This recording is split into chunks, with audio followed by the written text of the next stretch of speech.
रहने वाले सारे एथलीट्स आपके साथ वार्ता करने के लिए आए हैं। सर से मार्गदर्शन की अपेक्षा करते हैं। लगभग 98 लोग ऑनलाइन जुड़े हुए हैं सर, क्योंकि उनकी विदेश में ट्रेनिंग चल रही है, देश के दूसरे केंद्रों में ट्रेनिंग चल रही है और आने वाले कुछ दिनों में आप सभी लोग पेरिस के लिए रवाना होंगे। मैं अनुरोध करती हूँ सर से कि कृपया सबको मार्गदर्शन करें, प्रोत्साहन करें। धन्यवाद सर। आप सबका स्वागत है और जो साथी सब ऑनलाइन जुड़े हैं उनका भी स्वागत है। साथियों, मैं आज तो ज़्यादा समय नहीं लेता हूँ आपका, क्योंकि वो आप जाने के मूड में होंगे और जीतने के मूड में होंगे और मैं आपका जीत करके वापस आ होंगे तब स्वागत करने के मूड में हूँ। और इसलिए वैसे मेरी कोशिश रहती है कि खेल जगत से जुड़े हमारे देश के जो सितारे हैं उनसे मिलता रहूं, नई चीज़ें जानता रहूं, उनके प्रयासों को समझता रहूं और सरकार के नाते अगर व्यवस्था में कुछ बदलाव लाना है, कुछ प्रयास बढ़ाने हैं तो इस दिशा में कुछ काम करता रहूं। और मेरी कोशिश ये रहती है कि सबसे डायरेक्ट इंटरेक्शन करूं ताकि फर्स्ट हैंड इन्फॉर्मेशन मिलती है। खेल का एक स्वभाव होता है जी, हर विद्यार्थी का जैसे रहता है, जब वो पेपर देने जाता है एग्ज़ाम के लिए तो पूरे घर को ऐसा विश्वास देता है कि बस आप चिंता मत कीजिए, मैं रैंक लेकर के आने वाला हूँ। और जब उसको तो पता चल जाता है एग्जामिनेशन में कि क्या हो रहा है, क्या कर पाएगा, ठीक गया नहीं गया, तो निकलते ही शुरू कर देता है। पंखे की आवाज़ बहुत आ रही थी, खिड़की खुली थी तो मज़ा नहीं आ रहा था, टीचर बार बार मेरी तरफ देखते थे। तो आपने देखे होंगे ऐसे स्टूडेंट्स, उनके पास बहुत सारे बहाने होते हैं और हमेशा वो परिस्थितियों को दोष देते हैं और ऐसे लोगों की कभी जीवन में प्रगति नहीं होती है। वो बहाने बजाने में मास्टर हो जाते हैं लेकिन प्रगति नहीं कर पाते। लेकिन मैंने देखा है कि मैं कई खिलाड़ियों को जानता हूँ, वे कभी भी परिस्थितियों को दोष नहीं देते। वो हमेशा कहते हैं कि जी मुझे वो टेक्निक मेरे लिए नई थी, वो जो करता था मैंने अंदाज नहीं लगाया कि वो भी एक तरीका हो सकता है। कहने का तात्पर्य है कि दोस्तों, हम खेलने के लिए जा रहे हैं, हम अपना बेस्ट परफॉर्मेंस के लिए जा रहे हैं, लेकिन ओलंपिक सीखने का भी बहुत बड़ा मैदान होता है। अब तो एक तो मैं अपना खेल खेलूं और टेलीफोन करके सबको बताता रहूं, देख क्या जैसा रहा वैसा रहा। दूसरे होते हैं बाकी हर खेल देखने जाते हैं, फलाना देश कैसे खेल रहा है, टिकना देश कैसे खेल रहा है, और वो चीज़ों को पूरी तरह ऑब्जर्व करता है, कोशिश करता है एब्सॉर्ब करने की और आकर के अपने कोच को भी बताया कि यार भाई मैंने देखा उसने तो बड़ा कमाल कर दिया था लास्ट मोमेंट, अब मुझे भी बताइए वो क्या टेक्निक थी। कभी उस वीडियो को लेकर के 10 बार देखता है कि उसने कैसे उसको पलटा था। तो इन्हें जो सीखने की वृत्ति से काम करता है उसके लिए सीखने के बहुत अवसर होते हैं। जो शिकायत में जीना चाहता है उसके लिए भी अवसरों की कमी नहीं होती है। दुनिया के समृद्ध समृद्ध देश भी उत्तम से उत्तम सुविधाओं के साथ आए हुए लोग भी शायद शिकायत करते हुए नजर आएंगे और हमारे जैसे देश के लोग जाते हैं, कई कठिनाइयाँ होती है, बहुत सी असुविधाएं होती हैं, लेकिन दिल में उसके मन में रहता है मेरा देश, मेरा तिरंगा झंडा, और इसलिए वो कठिनाइयों को, असुविधाओं को बिल्कुल साइड में रखता है, वो अपने मिशन के लिए लग जाता है। और इसलिए साथियों, मुझे पक्का विश्वास है कि इस बार भी खेल के मैदान में आप भारत का नाम रोशन करके आएंगे। जो पहली बार जा रहे हैं, जिनको ओलंपिक में जाने का पहला मौका मिल रहा है, ऐसे कौन कौन है? अच्छा, बेटियों की संख्या ज़्यादा है, पहलवानों की संख्या ज़्यादा है? अच्छा, जो पहली बार जा रहे हैं उनके मन में क्या चल रहा है, मैं जरा सुनना चाहूँगा। आप क्या सोच रहे हैं? आप में से कोई भी बताए। हाँ बताइए, आप कुछ कहना चाहती हो ना? ये पीछे, हाँ हाँ बताइए। तो मुझे काफ़ी अच्छा लग रहा है कि मैं पहली बार। हाँ, अपना परिचय बता दीजिए। और मैं रमिता जिंदल हूँ। एयर राइफल शूटिंग में मैं पहली बार ओलंपिक्स में जा रही हूँ, तो I am very excited to go because Olympics में जाने का सपना तो स्टार्टिंग से ही था मेरा, जब से स्पोर्ट्स स्टार्ट किया है मैंने। तो मुझे काफ़ी एक्साइटमेंट भी है और साथ में मोटिवेशन भी है काफ़ी कि देश के लिए मैं कुछ अच्छा करके आऊँ वहाँ। आपकी ट्रेनिंग कहाँ कहाँ हुई है? मैं हरियाणा से हूँ, बट मैं ट्रेनिंग चेन्नई में करती हूँ। परिवार में भी और कोई खेल जगत से जुड़े हुए थे कि आप ही ने शुरुआत की? नहीं, मैंने ही शुरुआत की है। अच्छा, वरना हरियाणा में तो हर घर में खिलाड़ी मिलेगा। बैठिए। और कौन कुछ बताएंगे अपना, जो पहली बार जा रहे हैं? बेटियां तो बहुत बता सकती है। दीजिए, वो बोलेगी कुछ। हाँ। मेरा नाम रितिका है और मैं हरियाणा रोहतक से हूँ और मैं बहुत खुश हूँ। मैं पहली बार जा रही हूँ। एक्साइटमेंट भी बहुत है कि मैं अपना मैट पे प्रदर्शन दिखाऊंगी, पूरे देश की नज़र मुझ पे होगी और सभी लोग दुआ भी कर रहे हैं और मैं भी अपना 100% दूंगी। शाबाश। और बोलिए ना। हाँ दीजिए। आप संकोच कर रही है, बोलना है, आपको बॉडी लैंग्वेज कह रही है। मेरा नाम अंतिम पंगाड़ है और मैं 53 kg में रेसलिंग करती हूँ। मैं अभी 19 साल की हूँ और मैं ओलंपिक खेलने जाऊँगी। बहुत खुशी है मुझे कि भाई अभी तक ओलंपिक में सिर्फ कुश्ती में एक ही मेडल आया लड़के का, और वो भी ब्रॉन्ज आया, तो मैं चाहती हूँ मैं इससे भी अच्छा मेडल लेके आऊँ।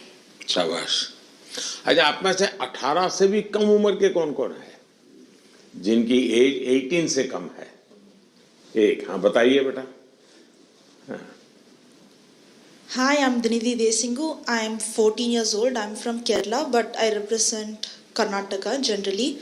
I am really excited to go to the Olympics this year as being a part of Team India.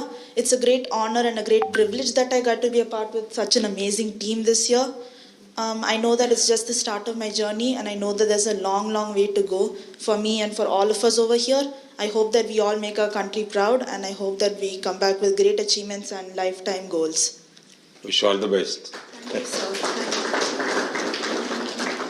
अच्छा, जो लोग 3 बार से ज्यादा बार ओलंपिक में गए हैं, ऐसे कौन कौन है? More than 3 times. हाँ, जरा उनसे सुनेंगे। हाँ, मोर देन 3 टाइम्स। हाँ बताइए। हाँ कहिए, झारखंड वालों को तो छूट है कुछ भी बोलने की। नमस्ते सर, मेरा नाम दीपिका कुमारी है, मैं आरजे को रिप्रेजेंट करती हूँ। सर बहुत खुशी है और कि ये चौथा ओलंपिक है मेरा और मैं बहुत एक्साइटेड हूँ और ये काफ़ी एक्सपीरियंस है, तो मैं उस एक्सपीरियंस को चाहूँगी कि उस एक्सपीरियंस को यूज़ करूँ और उसी जोश और उसी कॉन्फिडेंट के साथ रिप्रेजेंट करूँ और अपना 200% दूँ। Thank you sir. अच्छा, आप जो यहाँ नए खिलाड़ी पहली बार जा रहे हैं, उनके लिए क्या संदेश देगी, जो पहली बार जा रहे हैं इस टीम में?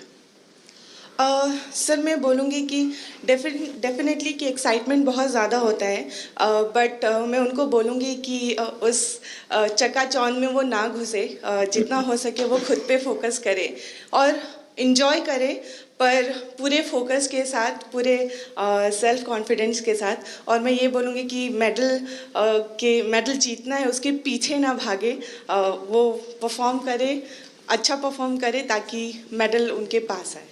अब 3 बार आप हुआ ही, पहली बार गई, उसमें कुछ सीखा होगा, कुछ आपने आकर के उसको प्रैक्टिस किया होगा। दूसरी बार गई, कुछ और सीखा होगा। मैं जान सकता हूं कि आपने ऐसा कौन सी चीज़ें नई एडॉप्ट की जिसके कारण आपका कॉन्फिडेंस भी बढ़ा है और आपको लगता है कि आप देश को कुछ दे पाओगे?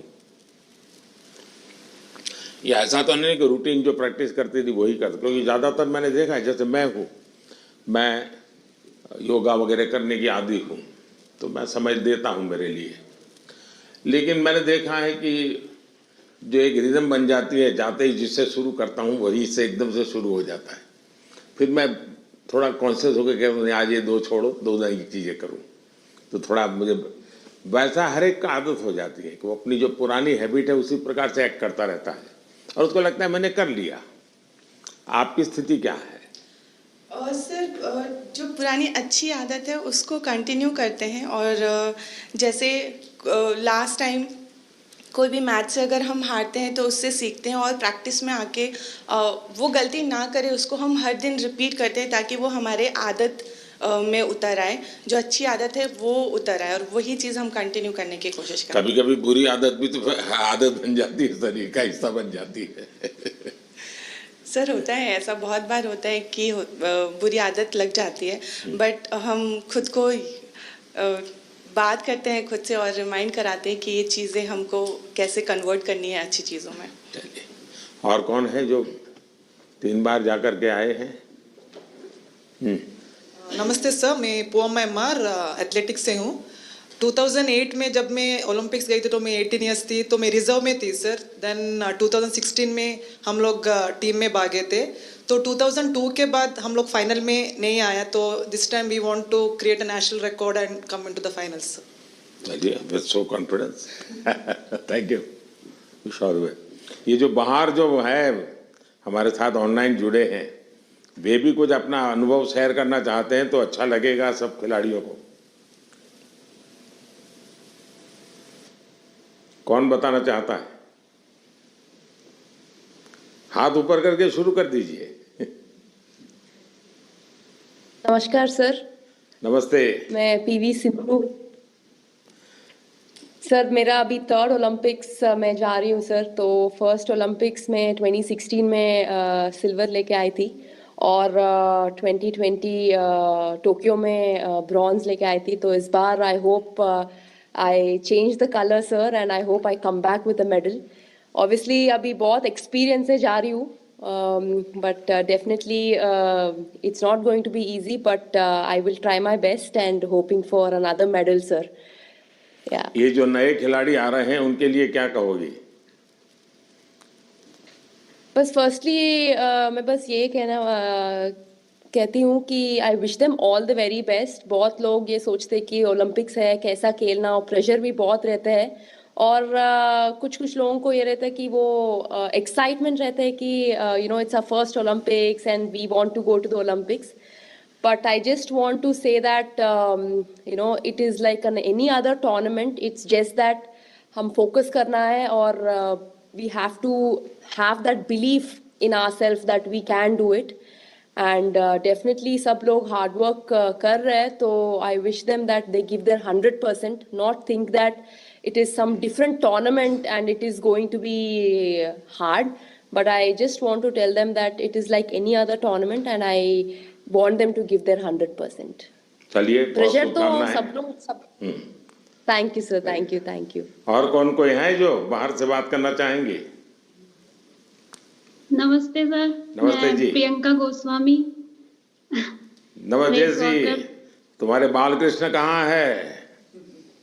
सर मेरे पास ही है, यहीं पे स्विट्जरलैंड में।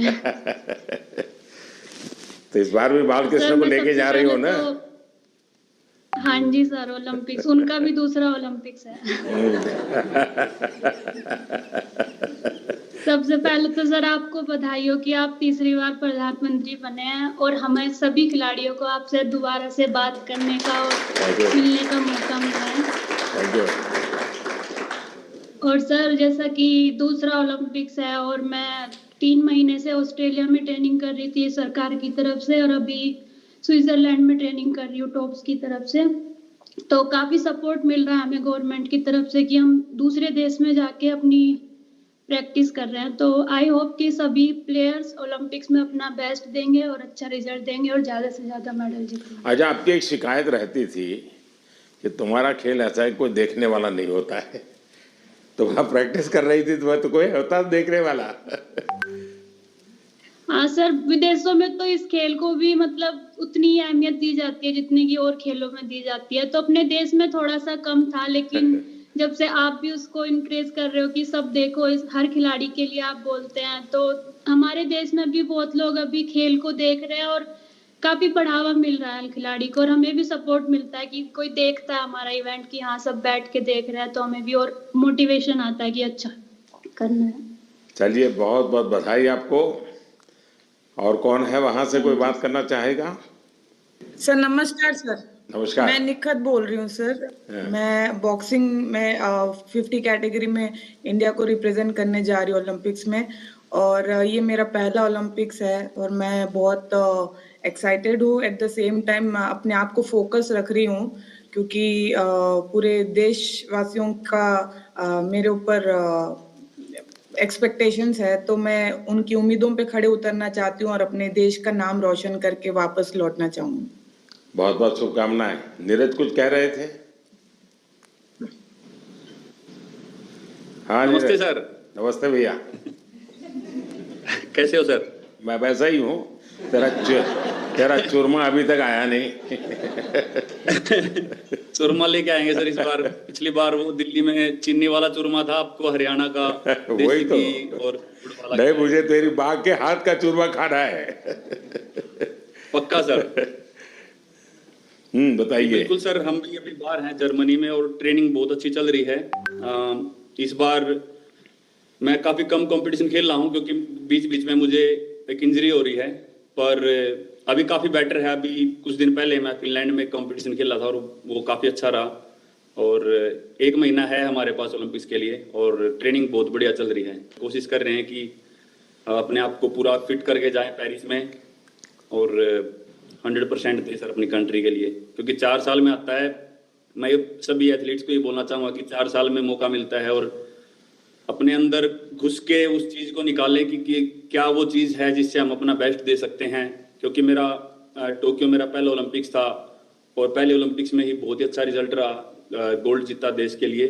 और उसका रीज़न मैं मानता हूँ कि ये है कि मन में डर नहीं था, निडर होके खेला और बहुत ही बिलीव था खुद पे कि ट्रेनिंग बहुत अच्छी हुई है। और मैं सभी एथलीट्स को ये बोलूँगा कि वैसे ही खेलें, किसी से डरने की घबराने की जरूरत नहीं है, क्योंकि वो भी इंसान है। कई बार हमको लगता है कि शायद यूरोपियंस ज़्यादा स्ट्रॉन्ग है या फिर यूएस के एथलीट या दूसरी कंट्रीज की ज़्यादा स्ट्रॉन्ग है, लेकिन वही है कि अगर हम खुद को पहचान लें कि हाँ हम इतनी मेहनत कर रहे हैं, अपने घर बार को छोड़ के इतनी दूर हैं, तो कुछ भी पॉसिबल है जी। चलिए, बहुत बढ़िया टिप दिए हैं सबको। मैं आपका धन्यवाद करता हूँ और आपको शुभकामनाएं देता हूँ। आपका स्वास्थ्य अच्छा रहे, 1 महीने में कोई नई इंजरी ना हो भाई। बिल्कुल सर, वही कोशिश कर रहे हैं। देखिए साथियों, आपने देखा होगा कि 2-3 बातें बहुत अच्छी निकली, क्योंकि आप जो अनुभवी लोग हैं उनसे जो जानने को मिलता है उसकी एक अहमियत होती है। जैसे आपको बताया गया कि वहाँ के तामझाम में डूब मत जाना, खो मत जाना, ये बहुत सही है जी। अदरवाइज हमारे लिए वो उसी का प्रभाव इतना होता है कि हम शायद अपनी चीज़ को फोकस नहीं कर पाते हैं। दूसरा, परमात्मा ने हमें एक कद दिया है, बाकी खिलाड़ी हमसे बड़े कद वाले होते हैं, लेकिन हम पक्का मान के चले यहाँ कद का खेल नहीं है जी। यहाँ कौशल्य का खेल है, आपकी टैलेंट का खेल है। सामने वाले का शरीर हमसे 2 फीट ऊंचा है, चौड़ा है, इसकी परवाह मत कीजिए। आपको अपने टैलेंट पे भरोसा होना चाहिए। और फिर सामने कितना ही शरीर मोटा हो, बड़ा तगड़ा हो, दिखने में बड़ा शानदार हो, तो वो जीत ही जाएगा मानने का कारण नहीं होता है। तो हमने कोशिश, अपने पास जो कौशल है, अपने पास जो टैलेंट है, उस पर ही हमारा फोकस होना चाहिए और वही हमें परिणाम देता है। आपने देखा होगा कि बहुत सारे लोग, बहुत कुछ आता है उनको, लेकिन एग्जामिनेशन के समय गड़बड़ हो जाती है। उनको लगता है यार याद नहीं आता है, फिर सोचता है कुछ कोरिलेट करता है, और उसका मूल कारण उसका एग्जाम पर ध्यान कम होता है। उसका मूल कारण होता है कि अगर मैं अच्छा नहीं करूंगा तो घर वाले क्या कहेंगे, अगर मैं मार्क्स कम लाए तो क्या, उसी प्रेशर में रहता है। आप चिंता छोड़ दीजिए दोस्तों, आप खेलिए अच्छा बस। अरे मेडल आते भी हैं, नहीं भी आते, क्या है, ये प्रेशर कभी मत रखिए। हाँ, अपना 100% बेस्ट देना है, ये मिजाज अपना होना चाहिए और उसमें कोई कमी नहीं होनी चाहिए। दूसरा, आप लोग जानते होंगे, आपको शायद ये आपके कोचेज हैं वो सब, ये आपके जो साइकोलॉजिकल जो ट्रीट करते हैं वो भी आपको समझाते होंगे। खेल जगत में प्रैक्टिस का जितना महत्व है, कंसिस्टेंसी का जितना महत्व है, उतना ही महत्व नींद का है। और कभी कभी तो कल सुबह मैच होने वाला, आज रात को नींद ही नहीं आ रही है, और शायद कोई और चीज हमें जितना नुकसान नहीं करती है उससे ज्यादा नींद का अभाव नुकसान करती है। और आपको आश्चर्य होगा कि एक ऐसा प्रधानमंत्री है जो हमको सोने के लिए कह रहा है लेकिन मैं आपसे आग्रह से कहूंगा, अच्छी नींद बहुत जरूरी है खेल जगत के लिए, किसी भी जीवन के हर चीज के लिए। और आजकल तो मेडिकल साइंस भी नींद पर बहुत बल दे रहा है कि आपकी नींद कितने समय की है, कितनी साउंड स्लीप है, इसका बड़ा महत्व माना जाता है। और नया मेडिकल साइंस में इन चीज़ों को बड़ा स्वीकार किया जा रहा है। और इसलिए कितना ही एक्साइटमेंट क्यों ना हो जी, आप नींद पक्की करके, वैसे आप लोग मेहनत इतनी करते हैं कि आपको नींद आना बहुत स्वाभाविक होता है, क्योंकि आप गहरी नींद में चले जाए तो इतनी मेहनत करते हैं शरीर से। लेकिन शरीर की मेहनत वाली नींद एक बात है, और सभी चिंताओं से मुक्त सोना ये अलग चीज है। और इसलिए मैं आपसे आग्रह करूंगा कि आप नींद के संबंध में जरा भी कॉम्प्रोमाइज, और थोड़े दिन पहले इसीलिए भेजते हैं कि थोड़ा आप वहाँ पर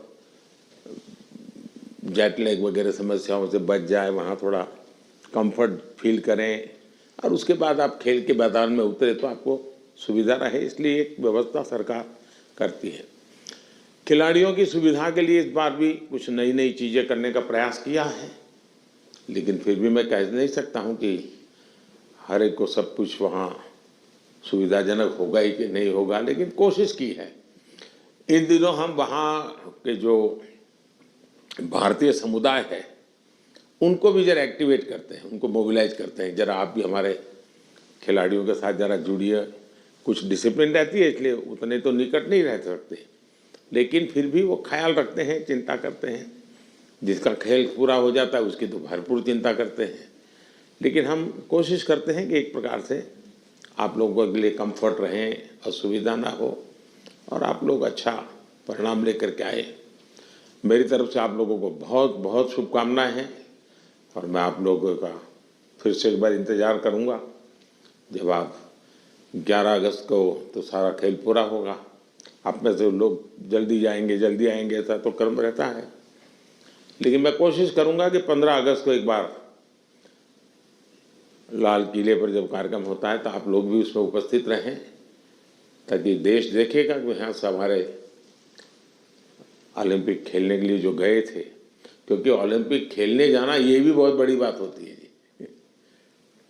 खेल में क्या करके आते हैं वो तो उसमें 4 चांद लगा देता है, लेकिन देश के अंदर इतना सारा खेल जगत के लोगों का होने के बाद आप में से खेलो इंडिया से निकल कर के खिलाड़ी बने ऐसे कितने हैं? अच्छा, ये भी काफी लोग हैं। तो आपका क्या, कैसा, कौन सा खेल रहा क्या है, बता दीजिए जरा। हेलो सर, मैं सिफ्थ हूँ और मैं शूटिंग करती हूँ। तो खेलो इंडिया ने मुझे काफ़ी हेल्प की है, क्योंकि दिल्ली में ट्रेनिंग करके और उस टीम में आके जो भी मेरा रिजल्ट आया तो खेलो इंडिया कारण ही आया। चलिए, अच्छी शुरुआत है। हाँ जी। आपका? नमस्ते सर, मेरा नाम मनु भाकर है। मैं शूटिंग में ही अभी दूसरा ओलंपिक मेरी इंडिया को रिप्रेजेंट करूँगी। 2018 में जो फर्स्ट एडिशन था खेलो इंडिया स्कूल गेम्स का, उसमें मैंने नेशनल रिकॉर्ड के साथ गोल्ड मेडल जीता था और वहीं से उसके बाद मैं टॉप्स के कोर ग्रुप में आ गई थी और तब से बस ये था कि इंडिया की जर्सी चाहिए और इंडिया के लिए खेलना है। और खेलो इंडिया एक ऐसा प्लेटफॉर्म था जो बहुत सारे लोगों को उसने एक मार्गदर्शन दिया है और आई थिंक वहाँ से काफ़ी सारे एथलीट्स ऐसे हैं जो आज मैं अपनी टीम में देखती हूँ, मेरे साथ भी खेलते हैं और मेरे से जूनियर भी हैं जो खेलो इंडिया से आए हैं। और उसकी एक बड़ी स्टेप होती है टॉप्स, जो मुझे 2018 से ही उसका सपोर्ट मिला है और मैं बहुत ही शुक्रगुजार हूँ कि इनकी सपोर्ट की वजह से जो एक खिलाड़ी की छोटी छोटी समस्याएं होती हैं वो उनका हल निकाल देते हैं। तो आई थिंक बहुत मेजर रोल प्ले किया है मेरे लिए तो खेलो इंडिया ने और टॉप्स ने। सो जी सर, जो आज मैं यहाँ हूँ मैं उसके काफ़ी हद तक उसका सहारा रहा है। जी शुक्रिया सर। चलिए, बहुत शुभकामनाएं आपको। और कोई है जो कुछ कहना चाहते हैं? आप अपने हिसाब से कुछ बात बताना चाहते हैं? हाँ, नमस्कार सर, मैं हरमनप्रीत सिंह हूँ हॉकी टीम से।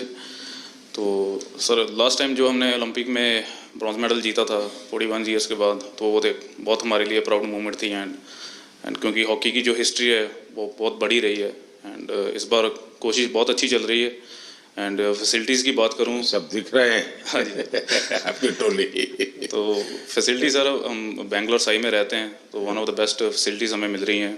जैसे आपने रिकवरी के बारे में बोला, स्लीप के बारे में बोला, और वहाँ पे जो हमारा रिकवरी का है, फूड से लेकर सारा कुछ सर बहुत अच्छा मिल रहा है हमें।